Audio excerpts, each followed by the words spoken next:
हरे कृष्णा. मित्रांनो, आज आपण एका विशेष प्रश्नावरती चर्चा करणार आहोत. मग तो प्रश्न कोणता? तर तो प्रश्न आहे की भगवंत अस्तित्वात आहेत का? कारण की हा प्रश्न बऱ्याच वर्षापासून प्रलंबित आहे. या प्रश्नाचं उत्तर शोधण्यासाठी बरेचसे लोक लालायित आहेत. बरेचसे ऋषीमुनी संत महात्मे होऊन गेले, त्यांनी आपलं आपलं मत या प्रश्नावरती मांडलेलं आहे. तरी सुद्धा प्रत्येक काळामध्ये या प्रश्नाच्या उत्तरावरती किंवा या प्रश्नावरती चर्चा होणं गरजेचं आहे. कारण प्रत्येक पिढी बदलल्यानंतर नवीन पिढीमध्ये संभ्रम तयार होतो की भगवंत अस्तित्वात आहेत का. म्हणून प्रत्येक पिढीमध्ये, प्रत्येक काळामध्ये, प्रत्येक वर्षी, प्रत्येक पावलागणिक, प्रत्येक तासामध्ये, प्रत्येक सेकंदामध्ये या प्रश्नाच्या उत्तरावरती चर्चा होणं गरजेचं आहे. तेव्हाच नवीन पिढीला समजेल की खरंच भगवंत अस्तित्वात आहेत किंवा नाही. मित्रांनो, या प्रश्नाचं उत्तर आपल्याला वेगवेगळ्या 4 गोष्टीवरून सिद्ध करायचं आहे किंवा जाणून घ्यायचं आहे. सर्वात प्रथम श्रद्धा, तर्क, विज्ञान आणि अनुभव या 4 गोष्टी खूप गरजेच्या आहेत. या 4 गोष्टीवरच या प्रश्नाचं उत्तर अवलंबून आहे. मग श्रद्धा म्हटलं की शास्त्र आले. तर श्रद्धा काय सांगते की ईश्वर सर्व भूतानां हृदयेषु अर्जुन तिष्ठती. हे अर्जुना, जे ईश्वर आहेत ते प्रत्येकाच्या हृदयामध्ये स्थित आहेत. तिष्ठती ईश्वर सर्व भूतानां हृदयेषु अर्जुन तिष्ठती. म्हणून भगवंताचा वास हे प्रत्येक जीवात्म्याच्या, प्रत्येक व्यक्तीच्या हृदयामध्ये आहे. म्हणून हे शास्त्र सांगतं. शास्त्र असंही सांगतं की अज्ञस्य अश्रद्धानस्य संशयात्मा विनश्यती. जो अज्ञानी आहे, जो अश्रद्धाळू आहे, असा व्यक्तीचा नाश होतो. कारण तो जन्म मृत्यूच्या फेऱ्यामध्ये अडकतो. म्हणून श्रद्धा असणं गरजेचं आहे. शास्त्र काय सांगतात? जो ईश्वर आहे, ईश्वराचं स्थान हे प्रत्येक व्यक्तीच्या हृदयामध्ये आहे. म्हणून या श्रद्धा असणं गरजेचं आहे आणि या श्रद्धेद्वारे आपण जाणू शकतो की भगवंत आहेत. दुसरा आहे तर्क. तर्क काय सांगतो की जी सृष्टी आहे ते सृष्टी नियमाने चालते. उदाहरणतः पाहायचं म्हटलं तर जो सूर्य आहे, सूर्य वेळेवर उगवतो, वेळेवर अस्ताला जातो. ऋतू वेळेवर येतात, वेळेवर जातात. मग या सगळ्या ज्या गोष्टी आहेत ह्या सगळ्या वेळेवरती होतात.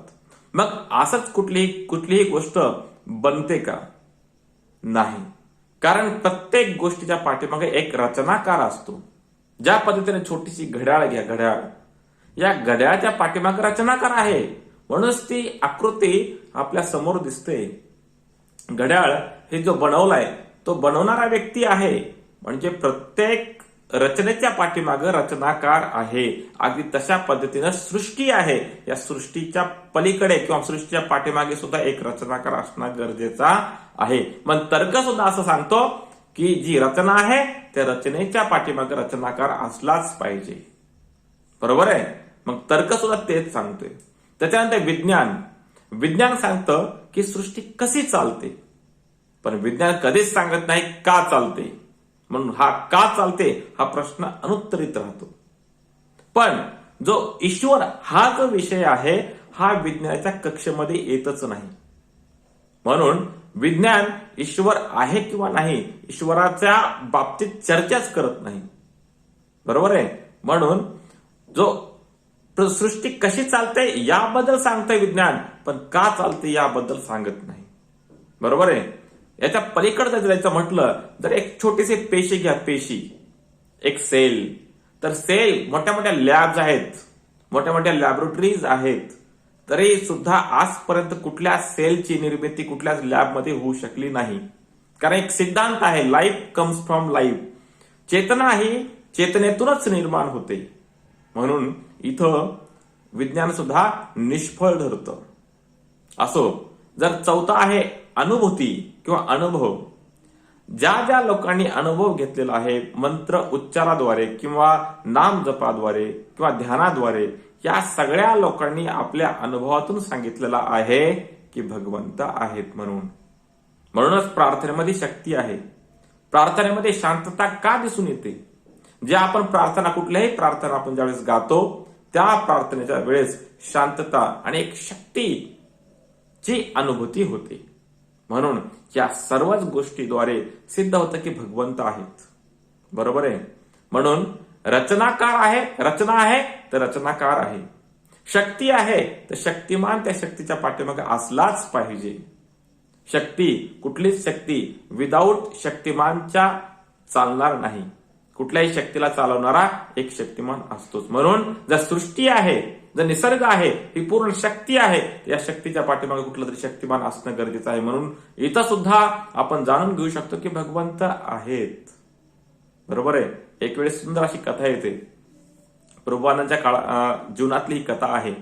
तर एक वेळेस असं झालं की एक व्यक्ती प्रभुपादांकडे आला आणि त्यानं सांगितलं की प्रभुपाद, तुम्हाला एवढं तुम्ही नाम जप करताय, इत्यादी करताय, एवढं मेहनत करताय आणि शेवटी तुम्हाला जर समजलं की देव नाहीच, मग तुमचं काय, सगळं व्यर्थ जाईल.